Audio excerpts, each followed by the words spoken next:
Grosse baisse aujourd'hui pour le Bitcoin. On peut voir que le Bitcoin a perdu l'équivalent de 6 000 $ depuis le rendez-vous de la Fed et le discours de Powell.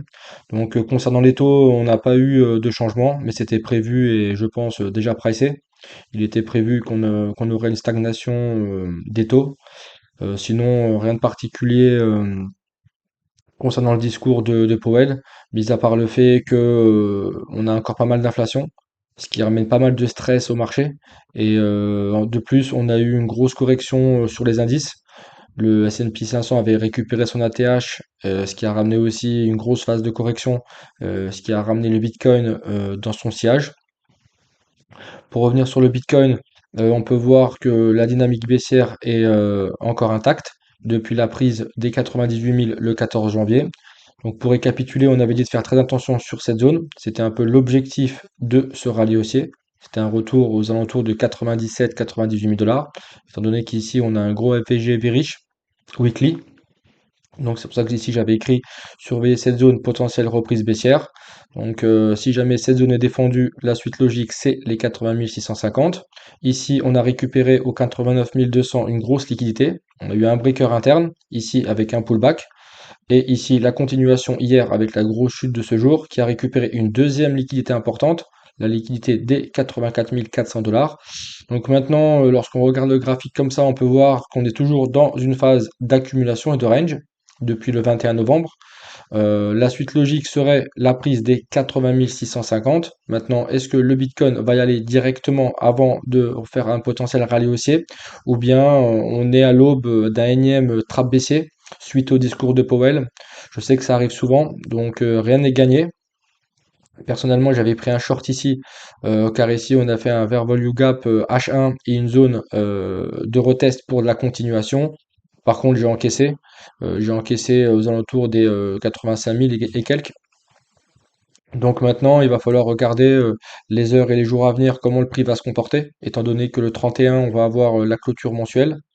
De plus, ce soir, normalement, on a un discours de Donald Trump, ce qui peut ramener encore pas mal de volatilité aux alentours de 22h30. Donc voilà pour le Bitcoin. Donc compliqué par contre ici d'espérer une reprise haussière. Tant qu'ici, euh, tant qu'ici les highs sont de plus en plus bas et les lows de plus en plus bas, il est compliqué d'attendre une dynamique haussière sur le Bitcoin. On note par contre ici une zone clé où on risque de revenir à court ou moyen terme. Alors soit après les 80 650, soit avant, histoire d'aller liquider ici tous les shorters qui s'accumulent depuis quelques semaines. Donc voilà pour le Bitcoin. Je pense que la prochaine liquidité reste les 80 650. Ça serait la suite logique si on veut respecter la dynamique baissière qui a commencé cet été. Donc avec ici une phase de retracement, la correction et la continuation. Après ici, il y a plusieurs scénarios qui sont possibles. Étant donné qu'ici on a une grosse phase de range, ça peut être une phase d'accumulation. Donc si ici par exemple on valide une phase de manipulation, le risque, c'est qu'on récupère ici tous les lots.